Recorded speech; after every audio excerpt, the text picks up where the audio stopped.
Hello friends, ഇച്ചിങ്ങനെ Monday പുതിയ എപ്പിസോഡിലേക്ക് കേരളത്തിൻ്റെ ടീഷർട്ട് ഇല്ലാതെ സ്വാഗതം പറയുകയാണ്. ഞാനിപ്പോൾ നിൽക്കുന്നത് പോളണ്ടിലാണ്. കഴിഞ്ഞ ദിവസം എൻ്റെ എല്ലാ ഡ്രസ്സും അവസാന നിമിഷത്തിൽ കഴുകാനായിട്ട് കൊടുത്തു. അപ്പോൾ അതുകൊണ്ട് എൻ്റെ ഡ്രസ്സില്ല. അപ്പം കൂട്ടുകാരൻ എനിക്ക് ഈ ഡ്രസ്സ് തന്നു. ഞാനിപ്പോൾ രാവിലെ ഒരു മലയാളി വന്നിട്ടുണ്ട്, ബ്രേക്ക്ഫാസ്റ്റ് കഴിക്കാൻ വേണ്ടി പോവാണ്. ഞാൻ നിന്ന ഒരു ഹോസ്റ്റലിലാണ്. ഹോസ്റ്റലിൽ നിന്ന് ഞാൻ ചെക്കൗട്ട് ചെയ്തു. കുറേ നാൾക്ക് ശേഷമാണ് കേട്ടോ ഒരു ഹോസ്റ്റലിലൊക്കെ നിൽക്കുന്നത്. പൊതുവെ അറിയാമല്ലോ, ഞാൻ ഹോസ്റ്റലിലോ ഹോട്ടലുകളിലൊന്നും നിൽക്കാറില്ല. എപ്പോഴും ഏതെങ്കിലും വ്യക്തികളുടെ കൂടെയോ ഏതെങ്കിലും സ്ഥലങ്ങളിലോ, അല്ലെങ്കിൽ പിന്നെ ചിലപ്പോൾ ക്യാമ്പൊക്കെ ചെയ്തെന്ന് വരും. അപ്പോൾ നമുക്ക് കാണാം. ചൂടുണ്ട്, വെയിലുണ്ട് രാവിലെ. ഇതാണ് കേട്ടോ നമ്മുടെ മലയാളി. ഹായ്, നമസ്കാരം. എവിടെ ഏട്ടാ വീട്? എവിടെയാ? നാട്ടിലെവിടെയാ? Palakkad. Next meet you. Thank you. ഞാനിവിടെ രാവിലെ ഭക്ഷണം കഴിക്കാനായിട്ട് വന്നതാണ്. നമ്മുടെ ആലു പൊറോട്ട, തൈര്, ചേട്ടൻ്റെ മലയാളി, ചേട്ടൻ്റെ അടിപൊളിയുടെ ഡ്രിങ്ക്സ്. ഈ ചേട്ടൻ്റെ ബ്രാൻഡാണ് കേട്ടോ, അടിപൊളി. നമ്മളിവിടെ രാവിലെ ബ്രേക്ക്ഫാസ്റ്റും കഴിച്ച് നമ്മുടെ നാട്ടിലെ കാര്യങ്ങളും സംഭവങ്ങളൊക്കെ പറഞ്ഞുകൊണ്ടിരിക്കുകയാണ്. ഞാൻ നമ്മുടെ ചന്തുചേട്ടൻ്റെ അവിടെ ഭക്ഷണമൊക്കെ കഴിച്ച് ചേട്ടൻ ആലു പൊറോട്ടയൊക്കെ വാങ്ങിച്ചു തന്നു. ഞാനിതാ ഇങ്ങോട്ട് പോകുമ്പോൾ ഒരു സാധനം കാണുന്നുണ്ടോ നോക്കിക്കേ, മലയാളി. ഊഫ്, എന്ത് സാധനം അല്ലേ, അടിപൊളി. പുള്ളിയുടെ ഓഫീസാണ് കേട്ടോ അവിടെ. ചേട്ടൻ്റെ വണ്ടിയിൽ ഉൾപ്പെടെ മലയാളിയാണ് കേട്ടോ. പുള്ളി എന്നെ പോലെയാണ് കേട്ടോ. അതായത് ഞാൻ പുള്ളിയുടെ അടുത്ത് ഇപ്പം നമ്മൾ കഥകൾ കേൾക്കുമ്പോൾ കുറച്ച് കണക്റ്റായി. ഇതിൻ്റെ പ്രധാന ഒരു പോയിന്റ് ഇതാണ്, പുള്ളി ഭയങ്കര ഒരു കേരള പാഷനേറ്റ് ആണ് കേട്ടോ. ചേട്ടൻ്റെ അടുത്ത് ഞാൻ ചോദിച്ചപ്പോഴും എന്തുകൊണ്ട് ഇന്ത്യൻ എന്ന് പറഞ്ഞുകൂടാന്ന് പറയുമ്പോഴും പുള്ളിയുടെ ആൻസർ എല്ലാം എനിക്ക് കണക്റ്റ് ആവുന്നുണ്ട്. കാരണം ഇന്നലെ തന്നെ എൻ്റെ അടുത്ത് ഫഹീം ചോദിച്ചുള്ളൂ, നിനക്ക് കേരളം എന്ന് പറയുമ്പോൾ അല്ലെങ്കിൽ മലയാളി എന്ന് പറയുമ്പോൾ കുറച്ച് കൂടുതൽ ഇതാണല്ലേ, അഭിമാനവും ഇതെന്നൊക്കെ പറയില്ലേ. അപ്പൊ അതുപോലത്തെ ഒരു വ്യക്തിയാണ് കേട്ടോ ഞാൻ അപ്രതീക്ഷയായിട്ട് കണ്ടത്.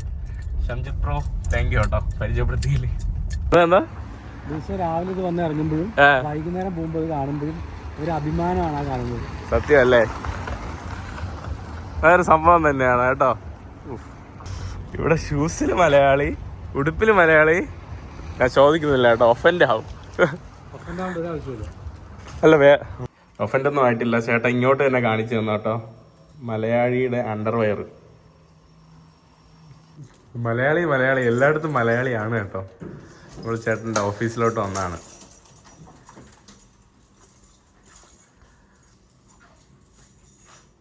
ഇതാണല്ലേ ചേട്ടൻ്റെ ഓഫീസ്. എവിടെ മലയാളി ബിയർ?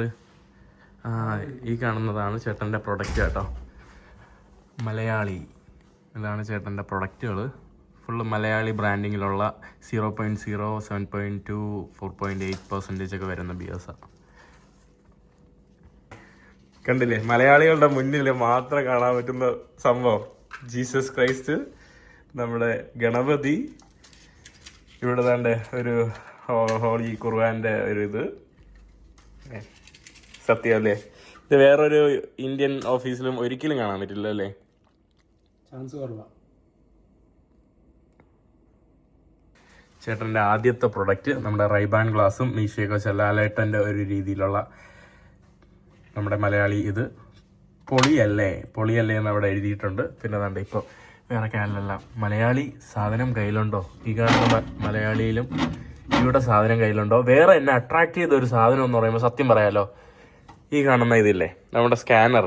അതായത് എന്ത് സ്കാൻ ചെയ്താലും അത് പോകുന്നത് കേരള ടൂറിസത്തിൻ്റെ വെബ്സൈറ്റിലോട്ടാണ് കേട്ടോ. ഞാൻ നമ്മുടെ കേരള ടീഷർട്ടിലും ഞാൻ അവിടെ മലയിൽ എവിടെയെങ്കിലും ഒരു സ്കാനർ, ഇതിൻ്റെ കേരള ടൂറിസത്തിൻ്റെ സ്കാനർ വയ്ക്കാനുള്ള ഒരു പ്ലാൻ ഉണ്ടായിരുന്നു. അത് ഇതുവരെയായിട്ടും ആയില്ല. ഇതിൽ കാണുന്ന ഇത് സ്കാൻ ചെയ്താൽ കേരള ടൂറിസത്തിൻ്റെ വെബ്സൈറ്റിലോട്ടാണ് കേട്ടോ പോകുന്നത്. ഞാൻ വിചാരിച്ചു ഞാനാണ് കേരള ടൂറിസത്തിൻ്റെ അംബാസിഡർ എന്ന്, ബട്ട് ചേട്ടനാണ് കേട്ടോ. അതെ, അല്ല ചേട്ടൻ ഒരുപടി മുകളിലാണെന്ന് എനിക്കിപ്പോൾ മനസ്സിലായ കേട്ടോ. നമ്മളിവിടെ പുറത്തായിട്ട് ഈ കാണുന്നത് നമ്മുടെ ഗുരുദ്വാരയാണ് കേട്ടോ. ഇവിടെ ഗുജറാത്തികൾ തന്നെ, ഗുജൂസ് കഴിഞ്ഞാൽ കൂടുതലുള്ള വംശജര് ഗുജറാത്തി വംശജരാണ്, പഞ്ചാബി വംശജരാണ്. നമ്മളിവിടുത്തെ ഒരു ഗുരുദ്വാരയിലോട്ട് വന്നതാണ്. ഇവിടുത്തെ ഒരു ഹിന്ദു ടെമ്പിളിലാണ് കേട്ടോ വന്നിട്ടുള്ളത്. ഒരു ഹിന്ദു ക്ഷേത്രമാണ്. ഹിന്ദു ക്ഷേത്രം എന്ന് പറയുമ്പം യൂറോപ്പിൽ എല്ലായിടത്തും നിങ്ങൾക്കറിയാമല്ലോ, എല്ലായിടത്തും ഉണ്ട്. ബട്ട് ഇവിടെ ഞാൻ കേട്ട ഒരു യുണീക്കായിട്ടുള്ള ഒരു സംഭവം എന്ന് പറയുമ്പം ഇവിടുത്തെ ഫൗണ്ടേഴ്സ് അല്ലേ, അതായത് 5 പേരിൽ ഒരാൾ മുസ്ലിമാണ് കേട്ടോ. പിന്നെ ചേട്ടൻ പറഞ്ഞതനുസരിച്ചിട്ട് ഇവിടെ എന്താ പറയുക, ക്രിസ്മസ് വന്നാലോ അല്ലെങ്കിൽ ഓണം വന്നാലോ ഇപ്പം എന്ത് മറ്റു മതസ്ഥരുടെ സെലിബ്രേഷൻസ് വന്നാലും ഹോസ്റ്റ് ചെയ്യുന്ന ഒരു സ്ഥലം കൂടിയാണ് കേട്ടോ ഈ ഒരു അമ്പലം. അങ്ങനെ ഇൻട്രസ്റ്റിംഗ് ആയതുകൊണ്ട് വന്നതാണ്. ഇത് ഏത് വർഷം വന്ന കേട്ടോ? അതിനെക്കുറിച്ച് എനിക്കറിയില്ല, കുറച്ചു കാലമായി. എന്നാലും എത്ര വർഷം കാണും പഴക്കം? 2003. 2000 ഏകദേശം ഒരു 10-20 വർഷം പഴക്കമുള്ള ഒരു അമ്പലം, ഒരു ഇതാണ് കേട്ടോ. ഇതാണോ ആകെയുള്ള അമ്പലം ഇവിടുത്തെ? ഇപ്പോൾ ഇവിടെ ബോർസോളുള്ളത്. ക്രാക്കോയിൽ വേറെ ഒന്നുണ്ട്, പിന്നെ സ്റ്റെച്ചിൻ റീജിയനിൽ. ക്രാക്കോയിലാണ് കൂടുതൽ മലയാളികളല്ലേ? അങ്ങനെയില്ല, ഡിസ്ട്രിബ്യൂട്ടഡ് ആണ്. പക്ഷെ ക്രാക്കോയിലാണ് വേറെ പുതിയ അമ്പലം വന്നത്. ഇവിടെ എന്തോ റിനോവേഷൻസ് അടക്കമാണ് കേട്ടോ ഈ അമ്പലത്തിൽ. ഇവിടെ നിന്ന് ക്ഷേത്രത്തിൽ നിന്ന് ഇറങ്ങിയിട്ട് ലഞ്ച് കഴിക്കാനായിട്ട് ഇവിടെ ഒരു മലയാളി ചേച്ചിയുടെ വീട്ടിലോട്ട് പോവാണ്. ചേച്ചി യുക്രൈനിൽ നിന്ന് ഇങ്ങോട്ട് വന്നതാ, മൂവ് ചെയ്തതാ. ഞാനങ്ങനെ ഭക്ഷണം കഴിക്കാനായിട്ട് ഇവിടെ എത്തിയിട്ടുണ്ട് കേട്ടോ. ഇവിടെ നമ്മുടെ സംസാരിച്ചോ. ഇവിടെ നമ്മുടെ റൈസ്, ഇതെന്താ ബീഫ് അല്ലേ? Beef, fish curry. This is rice. ഇവിടെ ഇത് ക്യാബേജോ അല്ല ബീട്രൂട്ട്, ചമ്മന്തി, ചിക്കൻ, സാധനം അതെന്താ, പുളിശ്ശേരി, മോര് കറി, പപ്പടം. This is rice. പേരെന്താ? ഐദ അഭിജിത്ത്. ഇവിടെ ഐദ അഭിജിത്ത് ഉണ്ട്. ചേച്ചി ഉണ്ട്. ഹായ് ചേച്ചി, പേരെന്താ? നീതു. ചേട്ടന്റെ പേര് അഭിജിത്ത്. ഞാനൊരു വീഡിയോക്ക് വേണ്ടി ഇവിടെ അപ്രൂവൽ കിട്ടാൻ കാത്തിരിക്കാറുണ്ട്. 2-3 മിനിറ്റ് ഇവരെ എടുത്തിട്ടാണ് അപ്രൂവൽ തന്ന വീഡിയോ എടുക്കാനായിട്ട്. താങ്ക് യു കേട്ടോ ഹോസ്റ്റ് ചെയ്തതില്. എന്നെ കൊണ്ടുവന്ന ചേട്ടാ താങ്ക് യു കേട്ടോ. ഞാൻ ഇവിടെ നിന്ന് മലയാളി ഭക്ഷണം കഴിക്കുകയാണ്. നിങ്ങൾ യുക്രൈനിലായിരുന്നല്ലേ? യുക്രൈനിൽ എവിടെയായിരുന്നു? കിവ്. ഞാൻ കിവിൽ 1 വർഷം മുന്നേ പോയിരുന്നു. നല്ലൊരു സ്ഥലം, അടിപൊളി സ്ഥലം. ഒരു വലിയൊരു മീല് കേട്ടോ, പെർഫെക്റ്റ് മീൽ, കേരള മീല്. ഇവർക്ക് ആവശ്യമുള്ള ഒരു പരിഗണന അവിടെ കിട്ടുന്നില്ല. ഇന്നത്തെ സോവിയറ്റിന്റെ ഭാഗമായതുകൊണ്ട് ധാരാളം ബിൽഡിങ്സ് ഇവിടെ പോളണ്ടിൽ പല ഭാഗത്തും സോവിയറ്റ് ബിൽഡിങ്ങുകൾ കാണാനായിട്ട് സാധിക്കും. മാത്രമല്ല നമ്മുടെ വാർസോയിൽ തന്നെ നമ്മുടെ സ്റ്റാലിൻ കൊടുത്തിട്ടുള്ള ഒരു വലിയ ഒരു കൊട്ടാരമൊക്കെ ഉണ്ട് കേട്ടോ. അതിന് ഇവിടത്തുള്ള ആളുകൾ, കാരണം സ്റ്റാലിൻ വിരുദ്ധരാണ് അല്ലെങ്കിൽ കമ്മ്യൂണിസ്റ്റ് വിരുദ്ധരാണല്ലോ പോളിഷ് ആളുകൾ, എസ്പെഷ്യലി ഈ യങ് ജനറേഷൻ, ന്യൂ ജനറേഷൻ ആയിട്ടുള്ള ആളുകളൊക്കെ. കുറച്ച് പഴയുള്ള ആളുകൾക്ക് കുറച്ച് അതിൻ്റെ അടുത്ത് ഒരു ഇതൊക്കെ ഉണ്ട്, ഇഷ്ടമൊക്കെ ഉണ്ട്. ബട്ട് അല്ലാതെ ഭൂരിഭാഗം ആളുകൾക്കും ഇഷ്ടക്കുറവാണ്. അപ്പോൾ അതുകൊണ്ട് തന്നെ ഈ ആളുകൾ ഈ ബിൽഡിങ്ങിനെ പറയുന്നത് സ്റ്റാലിൻ ഡിക്ക് എന്നാണ് കേട്ടോ. സ്റ്റാലിൻ്റെ ഡിക്ക് എന്നാണ് അവർ പറഞ്ഞ് കളിയാക്കുന്നത് ആ ബിൽഡിങ്ങിനെ. മാത്രമല്ല പല ആളുകളും ഉന്നയിക്കുന്ന ഒരു വാദം എന്ന് പറയുമ്പോൾ ഈ ബിൽഡിംഗ് ഇവിടെ നിന്ന് മാറ്റണമെന്നൊക്കെ. അവർ സ്റ്റാലിൻ്റെ അന്നത്തെ ഗിഫ്റ്റ് ആണല്ലോ, അതുകൊണ്ട് അങ്ങനെയും പറയുന്ന കുറേ ആളുകളുണ്ട്. ഞാനിവിടുത്തെ നമ്മുടെ ഡെക്കാത്തലോണിലോട്ട് വന്നതാണ്. ചേട്ടൻ എനിക്ക് ഇവിടുത്തെ ഡെക്കാത്തലോണിലാക്കി തന്നു കേട്ടോ. അവരുടെ നല്ല അത്യാവശ്യം വലിയ പ്ലേ ഗ്രൗണ്ട് കാര്യങ്ങളൊക്കെ ഉണ്ട്. എനിക്ക് പറ്റുവാണെങ്കിൽ ഒരു ചെറിയൊരു കയാക്കിംഗ് ട്രിപ്പ് പോകാനായിട്ടുള്ളൊരു പ്ലാനുണ്ട്. അതിന് ഞാനൊരു ഇത് വാങ്ങണം. അതിൽ ഡെക്കാത്തലോണിൽ നിന്നാണ് കേട്ടോ നോക്കുന്നത്. ഡെക്കാത്തലോണിലാകുമ്പോൾ ഇതിൻ്റെ കയാക്കിങ്ങിന് വേണ്ടിയിട്ടുള്ള നമ്മുടെ സംഭവമൊക്കെ ഉണ്ട്. കയാക്കിംഗ് സാധനങ്ങൾ ഇവിടെയാണ് കേട്ടോ. നമ്മുടെ ഇൻ്റർനാഷണൽ എയർപോർട്ട് വരുന്നത്. ഇൻ്റർനാഷണൽ എയർപോർട്ട് ഇതിൻ്റെ തൊട്ടടുത്താണ്. എല്ലായിടത്തും നാട്ടിലെ പോലെ തന്നെ ഡെക്കാത്തലോൺ ഭയങ്കര പ്രസിദ്ധമാണ്. ഡെക്കാത്തലോണിൽ എൻ്റെ അമ്മ ഭയങ്കര കച്ചവടമാണ് കേട്ടോ. ഇപ്പോൾ ഇന്ത്യയിൽ തന്നെ അറിയാലോ, ഡെക്കാത്തലോണാണ് എല്ലായിടത്തും. ഇന്ത്യയിൽ നോക്കിയാലും നമ്മുടെ കേരളത്തിലൊക്കെ നോക്കിയാൽ എൻ്റെ 2 ഇരട്ടി വലിപ്പമുള്ള സ്റ്റാൻഡപ്പ് പാഡലിങ്ങിൻ്റെ സാധനങ്ങളാണല്ലോ. എൻ്റെ അമ്മോ, എൻ്റെ 2 ഇതിൻ്റെ വലിപ്പമുണ്ട് കേട്ടോ ഈ സാധനത്തിനൊക്കെ. ഇതിനൊക്കെ നല്ല പൈസയുണ്ട്. ഇതിനൊക്കെ 10-26,000 രൂപ ഉണ്ട് കേട്ടോ ഈ കാണുന്ന സാധനത്തിന്. ഞാൻ നമ്മുടെ കയാക്കിങ്, വാ അടിപൊളി സാധനം കേട്ടോ. കയാക്കിങ് വില കുറവായിരിക്കണേ പടച്ചവനെ, കൊള്ളാം കേട്ടോ. ഞാൻ കയാക്ക് വാങ്ങാനാണ് ഉദ്ദേശിക്കുന്നത്. എത്ര രൂപയാണെന്ന് നോക്കട്ടെ. എൻ്റെ അമ്മ, ഇതിൻ്റെ തുഴയുന്നതിന് മാത്രം 119. നല്ല പൈസ ഉണ്ട്. 10,000-3000 അടുപ്പിച്ചിട്ടുണ്ട് കേട്ടോ ഈ തുഴയുന്ന ഈ സാധനത്തിന് ഒന്നും തന്നെ. നമ്മുടെ കയാക്കിൻ്റെ വില നോക്കട്ടെ. ഏതാണ്ട് ഇതുപോലത്തെയാണ് കേട്ടോ കയാക്കിങ് വരുന്നത്. 1% 2% എന്നുള്ള രീതിയിൽ. ഇത് 2% 3% എന്നുള്ള രീതിയിൽ. ഞാൻ 1% ആണ് വാങ്ങുന്നത്, അല്ലെങ്കിൽ 2%. 1% 2% ആണ് കേട്ടോ വാങ്ങാനായിട്ട് പ്ലാന്. പിന്നെ കുറച്ച് ബാഗുകൾ വാങ്ങണം. ഞാൻ ഭയങ്കര എക്സൈറ്റഡ് ആണ് കേട്ടോ. എൻ്റെ മോട്ടിവേഷൻ ചോർന്ന് തീരുന്നതിന് മുന്നേ ഞാൻ കയാക്കിങ്ങിന് പോകാനുള്ള പ്ലാനാണ്. ഞാൻ ഇങ്ങനെ ഇന്നലെ വെറുതെ ഫൈമിൻ്റെ അടുത്ത് പറഞ്ഞപ്പോൾ ഭയങ്കര ഇൻട്രസ്റ്റ് കേട്ടോ. എനിക്കൊരാളും കൂടെ കൂടെ ഉണ്ടെങ്കിൽ അത്രയും നല്ലതാണ്. നോക്കട്ടെ. നമ്മളങ്ങനെ ചേട്ടൻ്റെ വണ്ടിയുടെ മലയാളി വണ്ടി കണ്ടില്ലേ, വണ്ടിയിലും എല്ലാത്തിലും മലയാളി അടിപൊളി എല്ലാം നല്ലതുപോലെ വെച്ചിട്ടുണ്ട്. ഈ കാണുന്നത് നമ്മുടെ വാർസോയുടെ സെൻട്രൽ ഭാഗമാണ്.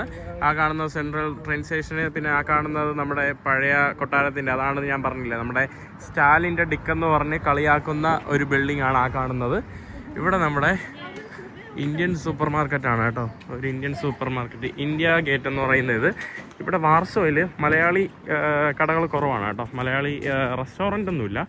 ഇത് കൂടുതലും ഉത്തരേന്ത്യൻ അല്ലെങ്കിൽ ഇന്ത്യ എന്ന് പറയുന്ന സ്പെസിഫിക് ആയിട്ട് സ്പെസിഫിക് അല്ലാത്ത ഇന്ത്യ എന്ന് പറയുന്ന ഒരു ലേബലിൽ വരുന്ന റെസ്റ്റോറൻറ്റ്. ഇത് സൂപ്പർ മാർക്കറ്റാണ് കേട്ടോ, അല്ല റെസ്റ്റോറൻറ്റാണ്. അതിനടുത്ത് നമ്മുടെ മലയാളി ഉണ്ടല്ലോ, മലയാളി ആണ് ലിറ്റിൽ ഇന്ത്യ. ഇവിടെ അത്യാവശ്യം ഫിലിപ്പീൻസ്, സൗത്ത് അമേരിക്ക, പിന്നെ നമ്മുടെ ബംഗ്ലാദേശ്, സൗദി അറേബ്യ, കുറേ കാര്യങ്ങൾ കിട്ടും.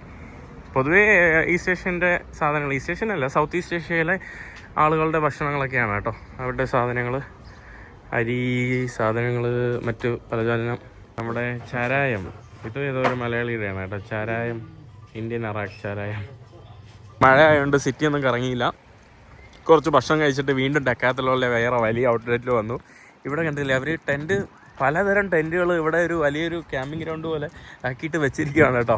നമ്മുടെ ചന്ദ്രചേട്ടൻ പറഞ്ഞാണ് കേട്ടോ, ഇവിടെ ഏതൊരു മലയാളി വന്നിട്ട് വീഡിയോ എടുത്തിട്ട് പുള്ളിക്കാരൻ അറിഞ്ഞൂടാ കേട്ടോ. പുള്ളിക്കാരൻ പറഞ്ഞു ഇത് യൂറോപ്പിലെ അഭയാർത്ഥികൾ വന്ന് ഇവിടെ നിൽക്കുന്ന ഒരു സ്ഥലമാണെന്ന് കേട്ടോ, അവർ പ്രൊമോഷന് വേണ്ടി എടുത്തു വെച്ചിരിക്കുന്നതാണ്. ഇവിടുത്തെ ഒരു വലിയൊരു സ്റ്റോറാണ് കേട്ടോ. നാട്ടിൽ നിന്നും കൂടുതൽ വില കൂടുതലാണ്. ഡെക്കാത്തലോൺ പൊതുവേ ഇന്ത്യയിൽ ബംഗ്ലാദേശിൽ ചില കാര്യങ്ങൾക്ക് ഇന്ത്യയിൽ നിന്നും ചീപ്പാണ്, കാരണം അവിടെ പ്രൊഡക്ഷൻ ഉള്ളതുകൊണ്ട്. പോളിഷ് ആൾക്കാർ, പൊതുവേ യൂറോപ്യൻസ് അല്ലെങ്കിൽ പോളിഷ് ആൾക്കാർ തന്നെ ധാരാളം പേര് സൈക്കിൾ ഉപയോഗിക്കും. സൈക്കിളിൻ്റെ ഒരു സെക്ഷൻ മാത്രം എത്ര ഉണ്ടെന്ന് നോക്കിക്കേ. ഞാനിവിടെ നമ്മുടെ കയാക്കിങ് പാഡൽ ബോട്ടൊക്കെ കണ്ടില്ലേ, ഇതാണ് കേട്ടോ നമ്മുടെ കയാക്കിങ്ങിൻ്റെ ഒരു സെക്ഷൻ. ഒരു ഡിസ്പ്ലേക്ക് ഇട്ടേക്കുന്ന 3%, ഇത് 2%. എല്ലാം കഴിഞ്ഞ് ചേട്ടൻ്റെ വീട്ടിൽ വന്നു. ചേട്ടൻ എനിക്ക് നമ്മുടെ സോഫ സെറ്റിനെ കിടക്കാക്കി തന്നിട്ടുണ്ട്. ഇവിടെയാണ് കേട്ടോ ഞാൻ ഇന്ന് കിടക്കാൻ വേണ്ടി പോകുന്നത്. ചേട്ടാ താങ്ക് യു, വെൽക്കം. ചേട്ടൻ്റെ വീട്ടിൽ ഞാൻ വേറൊരു സാധനം നാളെ കാണിച്ചു തരാം കേട്ടോ, രാവിലെ കാണിച്ചു തരാം. ചേട്ടാ ഓർമ്മിപ്പിക്കണേ, കാണിക്കേ. ഇതൊരു സംഭവമാണ് കേട്ടോ, അതായത് അത് നാളെ പറഞ്ഞുതരാം. നാളെ എന്ന് പറയുമ്പോൾ ഇന്നത്തെ എപ്പിസോഡിൽ തന്നെ കുറച്ച് നേരം കാണും, രാവിലെ എണീക്കുമ്പോൾ നിങ്ങൾ കാണും കേട്ടോ. ഞാൻ ഇന്നലെ രാത്രി കിടന്നുറങ്ങിയപ്പോൾ ലേറ്റായി കേട്ടോ, 3 മണിയായി, വെളുപ്പാനത്ത് 3 മണിയായി. ഒരു ആകെ 4-5 മണിക്കൂറേ ഉറങ്ങിയുള്ളൂ. രാവിലെ എണീറ്റു. ചേട്ടാ മോർണിംഗ്. ഇതാണ് ചേട്ടൻ്റെ വീട്. കുറേ ഫ്രിഡ്ജ് മാഗ്നറ്റൊക്കെ ഇവിടെ ഉണ്ട് കേട്ടോ. ഞാൻ ചേട്ടനെ മക്കളെയൊക്കെ കാണിച്ചു തരാം. ഈ കാണുന്ന ഒരു സംഭവം എന്ന് പറയുന്നത്, അതായത് ഇതൊരു ചെറിയൊരു സംഭവമാണ് കേട്ടോ, അതായത് ചെറിയൊരു സംഭവമല്ല, വലിയൊരു സംഭവമാണ്. അതിൻ്റെ അർത്ഥം ഒരു വലിയ സംഭവമാണ്. അതായത് ഇതിൽ തന്നെ പ്രീസെറ്റ് ആയിട്ടുള്ള കുറേ റെസിപ്പീസ് ഉണ്ട് കേട്ടോ. ഏകദേശം എത്ര റെസിപ്പിയാണ്? എല്ലാം ഉണ്ടാവും. ഇതൊരു മറ്റേ ഇന്റർനെറ്റ് കണക്റ്റഡ്, അപ്പൊ നമുക്ക് സെർച്ച് ചെയ്തിട്ട് ലോഡ് ചെയ്യാം. ലോകത്തെ എല്ലായിടത്തും അത്രയും പറ്റുമോ? ഓക്കെ. അപ്പോൾ ഓൾമോസ്റ്റ്, എന്നാലും ഞാൻ വീണ്ടും പറയുകയാണ്, എനിക്കൊന്ന് ഓൾമോസ്റ്റ് ലോകത്തിലെ എല്ലായിടത്തെ ഇത് പറ്റുമെന്ന് തോന്നുന്നു. അപ്പോൾ അതിലിപ്പം നേരത്തെ സെർച്ച് ചെയ്തില്ല, ലാം ബിരിയാണി എടുത്തു. അതിൽ ഈ സ്റ്റാർട്ട് കുക്കിംഗ് നമുക്ക് കുക്ക് ചെയ്യാനുള്ള അതിന് മുന്നേ നമുക്ക് താഴെ നോക്കാം ഡിഫിക്കൽറ്റി ലെവൽ എന്താണ്, ഇതിന്റെ ലെവല്, ടൈം എത്ര എടുക്കും, എത്ര ടൈം എടുക്കും, എത്ര പോർഷൻസ്, 6 പേർക്ക്. അത് പല ഇതിനിപ്പോ ഇതിൽ 6 പോർഷൻ കാണിക്കുന്നത് സ്റ്റക്ക് ആയിരിക്കും, ബിക്കോസ് ഈ പറഞ്ഞ അത്രേ ആയിരിക്കും ഇതിൽ പറ്റുള്ളൂ. പക്ഷെ പല ഡിഷസ് നമുക്കത് ഇൻക്രീസ് ചെയ്യാൻ പറ്റും. ഇപ്പം പാൻ കേക്ക് ആണെങ്കിൽ ഓരോ പോർഷൻസ് വെച്ചിട്ട് 15 കൂടും. അപ്പൊ അതിൽ കൃത്യമായിട്ട് എഴുതിയിട്ടുണ്ടാവും എന്തൊക്കെ കറക്റ്റ് വേണം. അതെ, അതിൽ എത്രയാണ്, എത്ര ഗ്രാം റൈസ് വേണം, എത്ര ബേ ലീവ്സ് വേണം, എല്ലാത്തിനും കൃത്യമായ സൈസും കാര്യങ്ങളും ഉണ്ടാവും. അതിൽ ഈ പറഞ്ഞ 56 സ്റ്റെപ്സ് ഇതിനുണ്ട്. പറയുന്ന പോലെ ചെയ്ത് നമ്മൾ പറയുന്ന ഇതിൽ പറയുന്ന പോലെ നമ്മൾ ആഡ് ചെയ്യണം. ഇപ്പൊ 450 gram of brown onions cut into wedges 3-4 centimetre ഇതുപോലെ കട്ട് ചെയ്തിട്ട് ഇടുക. ഓട്ടോമാറ്റിക് ആയിട്ട് കട്ടും ചെയ്യും അല്ലേ. ഇത് ബ്ലെൻഡർ ആണ് കേട്ടോ.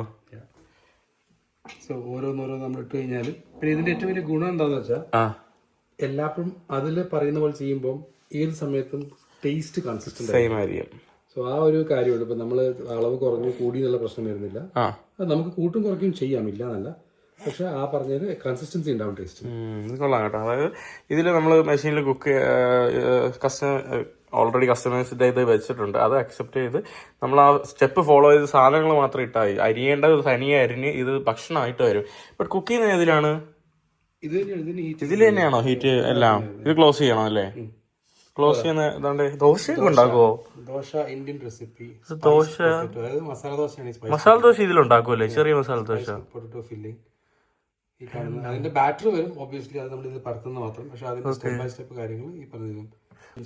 ദോശക്ക് അതിന്റെ ഇതാണ് മിക്സ് ആയിട്ടുള്ള സാധനമാണ് കേട്ടോ വരുന്നത്. ബാക്കി നമ്മൾ അതില് ദോശ പരത്തണം. പക്ഷേ ഈ പറയുന്ന മാവ് ഉണ്ടാക്കുന്നതിന് ഇപ്പൊ ഈ പറഞ്ഞ 9 ഇതില് ബസ്മതി റൈസ് ഇടാം, ഒരു ദാൽ ഇടാം. അപ്പൊ ഇതെല്ലാം അത് തന്നെ പൊടിച്ച് അത് മാവാക്കി തരും. ആ കൺസിസ്റ്റൻസി. കൊള്ളാം കേട്ടോ. നമ്മുടെ നാട്ടില് അരിയാട്ടൂലേ നമ്മള് ദോശയ്ക്ക് വേണ്ടി, ഇതിലിട്ടാ മതി കേട്ടോ. ഇതിന് എത്ര രൂപ വരും? ഇതിന് ഇന്ത്യൻ രൂപ ഒരു 1.30, 1,30,000. അത്ര യൂസ് ഉണ്ടെങ്കിൽ നല്ലതാണല്ലേ. 1,30,000 ഒരു സാധനമാണ്. കൊള്ളാം കേട്ടോ. പിന്നെ കംപ്ലൈന്റ് പറയില്ല, മണിക്കൂറോളം പണിയെടുത്തോളൂ, ആർക്ക് എന്ത് വേണോ ചെയ്തോളൂ. സത്യം കൊള്ളാം. പിന്നെ ഇത് കഴിഞ്ഞ് എല്ലാം തീർന്ന് ക്ലീൻ ചെയ്യണമെങ്കിലും ഇപ്പൊ ഇതിൽ പോയിട്ട് നമുക്ക് ഇപ്പൊ നമ്മൾ ഉപയോഗിക്കുന്ന അനുസരിച്ചിട്ട് അതിന്റെ ക്ലീൻ കൊടുത്തു കഴിഞ്ഞാൽ ക്ലീനിന്റെ ഓപ്ഷൻ വേണ്ടത്. ഡോ ഇപ്പൊ നമ്മള് ബ്രെഡിന് അല്ലെങ്കിൽ പിzzയ്ക്കുള്ള ഡോ ഉണ്ടാക്കിയതാണോ അല്ല യൂണിവേഴ്സൽ ആണ്. ഇപ്പൊ കേക്ക് ഉണ്ടാക്കണമെങ്കിൽ ഫാറ്റും കാരമലും ഉണ്ടാവും. അപ്പൊ അത് ചെയ്ത് കൊടുത്തു കഴിഞ്ഞാൽ ക്ലീൻ ചെയ്ത് തരും. ഇൻട്രസ്റ്റിംഗ്.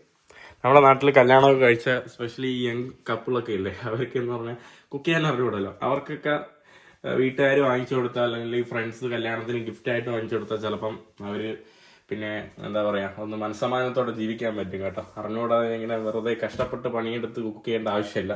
ഇത് തന്നെ കുക്ക് ചെയ്ത് അവർക്ക് ഭക്ഷണം കൊടുത്തോളൂ. മലയാളി കപ്പിൽ തന്നെ നമുക്ക് ഉപ്പുമാവ്, ചേട്ടൻ്റെ ബെൽറ്റ്, ജട്ടി, ക്യാപ്പ്, എല്ലാ സാധനവും മലയാളി എന്നുള്ള ഇത് എഴുതിയിട്ടുണ്ട് കേട്ടോ എല്ലാത്തിനും.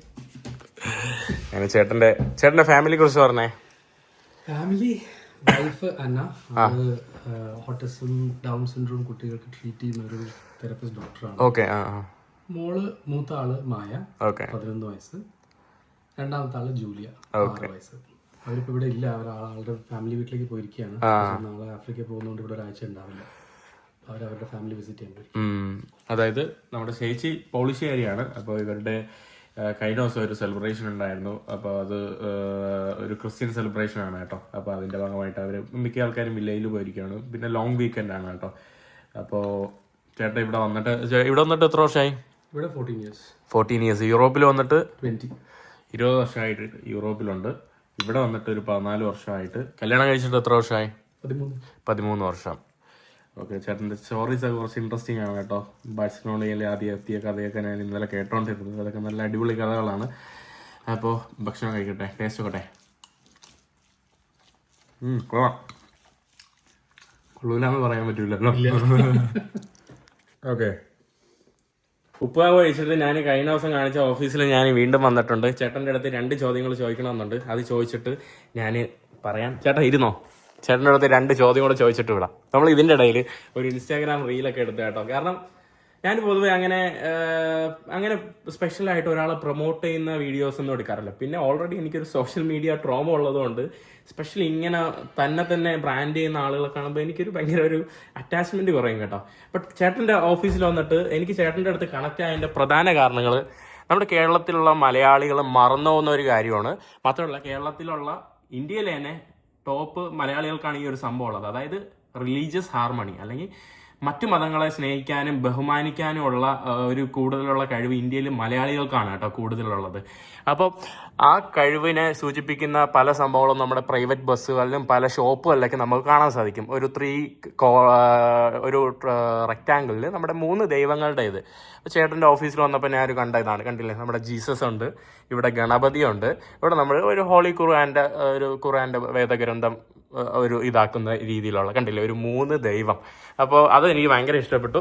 പിന്നെ ചേട്ടൻ്റെ പ്രൊഡക്റ്റ് അത് ഞാൻ ഇന്നലെ പറഞ്ഞായിരുന്നോ, ചേട്ടൻ്റെ മലയാളി പ്രൊഡക്റ്റ് നമ്മുടെ ആൽക്കഹോളും ഇതിൻ്റെയൊക്കെ പ്രൊഡക്റ്റിൽ ചേട്ടൻ ഈ കാണുന്ന സ്കാനറുകളെല്ലാം ഉണ്ടല്ലോ, ഈ സ്കാനറുകളെല്ലാം പോകുമ്പോൾ അത് സ്കാൻ ചെയ്ത് വരുന്നത് നമ്മുടെ കേരള ടൂറിസമാണ് കേട്ടോ. കേരള ടൂറിസം അത് എൻ്റെ ഒരു വൺ ഓഫ് ദ ഡ്രീം ആയിരുന്നു. എനിക്ക് വല്ല ഒരു പ്രൊഡക്റ്റ് വരുമ്പോൾ ഒരു സ്കാനർ കൊടുക്കുക. പിന്നെ ഞാൻ മാത്രമല്ല ലാസ്റ്റ് നാട്ടിൽ പോയപ്പോൾ വിചാരിച്ചു ഒരു പ്രിന്റ് ചെയ്യണം, വല്ല അട്രാക്റ്റീവ് ആയിട്ടുള്ള എന്തെങ്കിലും ഒരു QR പ്രിന്റ് ചെയ്യണം.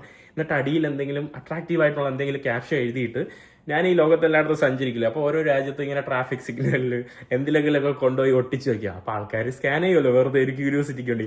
അപ്പോൾ അത് ഡയറക്റ്റ് കേരള ടൂറിസം എന്ന് പോകും.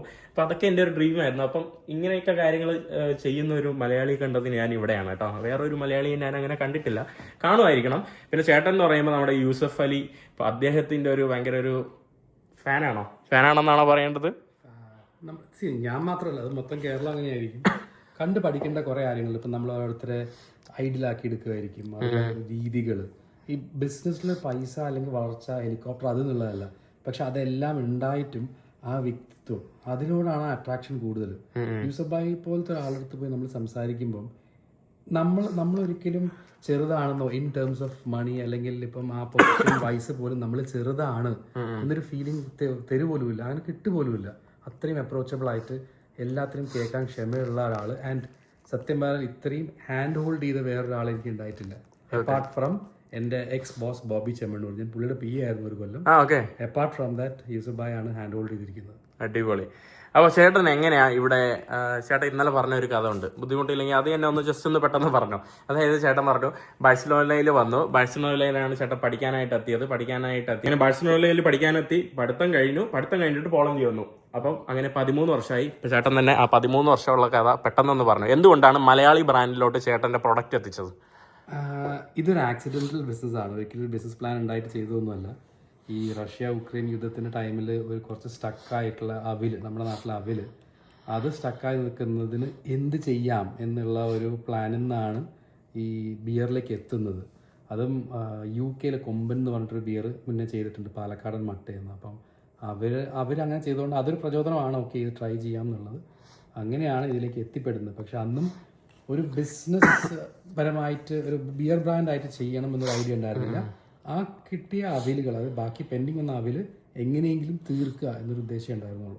പക്ഷെ അതിൽ നിന്നും ചെയ്ത പ്രൊഡക്റ്റ് നല്ലപോലെ മൂവ് ചെയ്ത് തുടങ്ങിയപ്പം എൻ്റെ ഒരു റെസ്റ്റോറൻറ്റിലുള്ള സുഹൃത്ത് തന്നെയാണ് പറഞ്ഞത്, എന്തുകൊണ്ട് നിങ്ങൾക്കൊരു ബിയർ ബ്രാൻഡാക്കി എടുത്തുകൂടാ, ഒരു ഇന്ത്യൻ ബിയർ ബ്രാൻഡാക്കി എടുത്തുകൂടാ.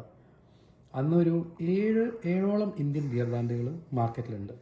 സോ അപ്പം ഞാനും ഒരു ഇന്ത്യൻ പേര്, ഏതെങ്കിലും ഒരു റാൻഡം ഇന്ത്യൻ പേര് എടുത്തിട്ട് കഴിഞ്ഞാൽ ഒരു 8ാമതാവും എന്നുള്ള ഇതേ ഉണ്ടായിരുന്നുള്ളൂ. പക്ഷേ ഇപ്പോൾ നല്ല മോർ ദൻ ഒരു പാഷനറ്റ് ബ്രൂവർ, ഞാനൊരു എന്താ പറയുക, ഒരു മാർക്കറ്റിംഗ് ആളാണ്, ലിറ്ററലി മാർക്കറ്റിംഗ് ആൻഡ് സെയിൽസ്. അപ്പം ഞാൻ ചിന്തിച്ചത് എന്തുകൊണ്ട് നമുക്കൊരു ബ്രാൻഡിങ് ചെയ്തുകൂടാ, വേറെ അതിൽ നമ്മുടെ ഒത്തൻറ്റിസിറ്റിയും എക്സോട്ടിസവും ഉണ്ടാവും പ്രൊഡക്റ്റിൽ. പക്ഷെ അതേ സ്ഥാനത്ത് നമുക്കൊരു റീജിയനിലേക്ക് മാത്രം, പലരും നമ്മൾ ചെയ്യുന്ന പ്രശ്നം റീജിയനിലേക്ക് ഒതുങ്ങും. അപ്പോൾ പലരും നമ്മൾ പ്രൊമോട്ട് ചെയ്യുമ്പോൾ ഇത് ഇന്ത്യനാണ്. അപ്പോൾ നമ്മളതൊരു ഇന്റർനാഷണൽ ആസ്പെക്ട് കൊടുക്കാതെ, ഇപ്പം സിമ്പിളായിട്ട് പറയുകയാണെങ്കിൽ കിങ്ഫിഷർ എന്ന് പറയുന്നത് ഇന്റർനാഷണൽ ലാഗറാണ് എന്ന് പറയപ്പെടുന്നുണ്ടെങ്കിലും ഇന്ന് നിങ്ങൾ കാണുന്ന ഇന്ത്യൻ റെസ്റ്റോറൻറ്റുകളിൽ മാത്രമാണ്. ആ ബൗണ്ടറി വിട്ട് പോകാൻ പറ്റിയിട്ടില്ല. സോ അപ്പോൾ ആ ബൗണ്ടറിയും കൂടി ക്രോസ് ചെയ്യാൻ പറ്റുന്ന ഒരു ഒത്തൻറ്റിസിറ്റി എന്തിനാണ് എന്നുള്ള ചിന്തയിലാണ് മലയാളി എന്ന വേർഡിലേക്ക് എത്തുന്നത്. അതിന് വേറൊരു കാരണമുണ്ട്. ഈ റഷ്യ ഉക്രൈൻ യുദ്ധത്തിൻ്റെ സമയത്ത് ഏറ്റവും കൂടുതൽ വോളണ്ടിയേഴ്സ്, ഇന്ത്യൻ ആൾക്കാർ ക്രോസ് ചെയ്യുമ്പോൾ ഇന്ത്യൻ വോളണ്ടിയർ ഗ്രൂപ്പിൽ മെജോറിറ്റി ഓഫ് ആൾക്കാരുണ്ടായിരുന്നത് മലയാളികളായിരുന്നു. അപ്പോൾ അതൊരു ട്രിബ്യൂട്ട് എന്ന ലെവലിലാണ് ആ മലയാളി എന്നുള്ള വേർഡ് യൂസ് ചെയ്യാനുള്ളൊരു ചിന്ത വരാൻ കാരണം. പക്ഷെ അത് ട്രേഡ് മാർക്ക് കിട്ടുക. ഇത് പറഞ്ഞായിരുന്നു ഏതോ ഒരു ന്യൂസ് ചാനലിൽ എന്തോ ന്യൂസ് പേപ്പർ കട്ടിങ്ങിൽ എന്തോ മലയാളികളെ റെപ്രസെന്റ് ചെയ്ത് ടൈംസ് ഓഫ് ഇന്ത്യയിൽ വന്നൊരു ആർട്ടിക്കിളാണ്, it is our duty says Malayali volunteers. അപ്പോൾ അതുകൊണ്ടാണ് ആ മലയാളി വോളണ്ടിയർക്ക് ട്രിബ്യൂട്ടായിട്ട് മലയാളി എന്നുള്ള വേർഡ് യൂസ് ചെയ്താൽ എങ്ങനെ. പിന്നെ അത് ഒരു സെൻസിറ്റീവ് വേർഡാണ്, അതിന് ബാക്ക്ലാഷ് വരാം, എല്ലാം പ്രിപ്പയർഡ് ആയിരുന്നു ആ കാര്യങ്ങൾക്ക്. പക്ഷെ അതിന് മുന്നേ ഇതിന് ട്രേഡ് മാർക്ക് കിട്ടുമല്ലോ എന്ന് അറിയണമല്ലോ. സോ അപ്പോൾ അത് ആദ്യം ചെയ്ത് ട്രേഡ് മാർക്കിംഗ് ആണ്. അപ്പോൾ ആൽക്കഹോൾ ആൻഡ് ബെവറേജ് സെക്ഷനിൽ ട്രേഡ് മാർക്കിംഗ് കിട്ടിയത് കൊണ്ട് ഐ സ്റ്റാർട്ടഡ് യൂസിങ് മലയാളി എന്നുള്ള വേർഡ്. അപ്പോൾ അതാണ് ചേട്ടൻ്റെ കഥ. അപ്പം മലയാളി ഇന്ന് ലുലുവിൻ്റെ ഷെൽഫിലും പലയിടത്തും മലയാളി ഇന്ന് എത്തിയിട്ടുണ്ട്. അപ്പോൾ ഇനി നമുക്ക് ഉടൻ തന്നെ ആഫ്രിക്കൻ മാർക്കറ്റിൽ കാണാമല്ലേ? അപ്പോൾ ചേട്ടൻ്റെ പല പ്രൊഡക്റ്റുകളും പലയിടത്തോട്ട് ഇറങ്ങുന്നുണ്ട്. അപ്പോൾ ചേട്ടാ all the best. Thank you കേട്ടോ, ഹോസ്റ്റ് ചെയ്തതിൽ താങ്ക് യു. ആൻഡ് ചേട്ടൻ്റെ ഫാമിലി എങ്ങനെയാണ് കണ്ടുമുട്ടിയത്? അന്നയാണ് എൻ്റെ വൈഫ്. ഞങ്ങൾ കണ്ടുമുട്ടിയത് സ്പെയിനിൽ വെച്ചിട്ടാണ്. പഠിക്കാൻ വേണ്ടി വന്ന സ്റ്റുഡൻ്റ് ആയിരുന്നു. അങ്ങനെയാണ് ഞങ്ങൾ അവിടെ വെച്ച് കണ്ടുമുട്ടുന്നത്. അങ്ങനെ ചേട്ടന് ഇപ്പോൾ 2 മക്കളുണ്ട്. ഒരാൾ മായയും ഒരാൾ ജൂലിയ ഉണ്ട്. 2 പെൺമക്കളാണ്. അപ്പോൾ ഇതാണ് ചേട്ടൻ, നാട്ടിലാണ്, പാലക്കാടുകാരനാണ്. പിന്നെ ചേട്ടനെ കുറിച്ചൊന്നും പറയാനില്ല, ഇത് ഞാനൊന്നും പറഞ്ഞു തരണമെന്ന് തോന്നി, അതാണ് പെട്ടെന്ന് ഒരു ഇന്റർവ്യൂ പോലെ വീഡിയോ ആക്കിയത്. നമ്മൾ ഇതിനിടയിൽ ഭക്ഷണം കഴിക്കാൻ വേണ്ടി വന്നതാണ്. ചിക്കൻ ബിരിയാണിയും പനീറും. ചേട്ടൻ ശനിയാഴ്ച മാംസം കഴിക്കില്ല, ഞാനും മാംസം കഴിക്കുകയാണ്. നീ വലിയ ഇഷ്ടപ്പെട്ടില്ല കേട്ടോ, അല്ല ബിരിയാണി. പക്ഷെ ഇന്നലെ വന്ന് നമ്മൾ ഭക്ഷണം കഴിച്ചാൽ ദോശയൊക്കെ നല്ല രസമായിരുന്നു. പക്ഷെ ഇന്നെന്തോ ഒരു ബിരിയാണി എനിക്കൊരു വലിയ ഇതില്ല, നമ്മുടെ നാട്ടിലെ ബിരിയാണിയല്ല. പിന്നെ ഇത് കഴിഞ്ഞിട്ട് കയാക്ക് വാങ്ങാനുള്ള ഒരു പ്ലാനുണ്ട്. പിന്നെ അതിലൊന്ന് ചെറുതായിട്ടൊന്ന് നാളെ ഒന്ന് ഇച്ചിരി പ്രാക്ടീസ് ചെയ്തിട്ട് മറ്റന്നാളെ കയാക്കിംഗ് എക്സ്പെഡീഷൻ, പുതിയ എക്സ്പെഡീഷൻ സ്റ്റാർട്ട് ചെയ്യാനുള്ള ഒരു പ്ലാനാണ് കേട്ടോ. ചേട്ടൻ്റെ അവിടെ വെറുതെ ആണ്. ചേട്ടാ thank you for everything. Thanks for coming. Thanks for everything. Thank you കേട്ടോ, താങ്ക് യു സോ മച്ച്. അതൊക്കെ കഴിഞ്ഞ് ഫഹീം വന്നു. ഫഹീം ഞാനിവിടെ നമ്മള് കയാക്കിംഗ് എക്സ്പെഡീഷന്റെ നീ ഒരു കാര്യം ചെയ്യും, നീ എല്ലാ സാധനവും ഒന്നും നോക്കാതെ പോയി വാങ്ങ്. ഓക്കെ അല്ലേ?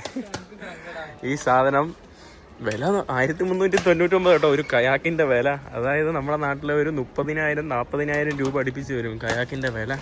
ഞാൻ കയാക്ക് ഓൾമോസ്റ്റ് എടുത്തു. ആ ഒരു കയാക്ക്, ഈ ഒരു കയാക്ക്, ഇനി ഇതിന്റെ സാധനങ്ങളൊക്കെ. വിലയെന്ന് പറഞ്ഞാൽ ഇതിന് തന്നെ നാട്ടിൽ 1000 രൂപ ഉണ്ട് കേട്ടോ ഈ ഒരു സാധനത്തിന്. കയാക്കിന്റെ വിലയൊന്നും പറയുന്നില്ല, വില പറഞ്ഞാൽ നിങ്ങൾ കണ്ണുവിടും അല്ലേടാ? ഫൈമേ കണ്ണുവിടും. ലാസ്റ്റ് ഫൈം ഇട്ടേക്കുന്ന പോലെ ഈ സാധനം എനിക്ക് ഇടേണ്ടി വരും. എന്നെ കണ്ണുവിടാതിരിക്കാനുള്ള ഈ സാധനം.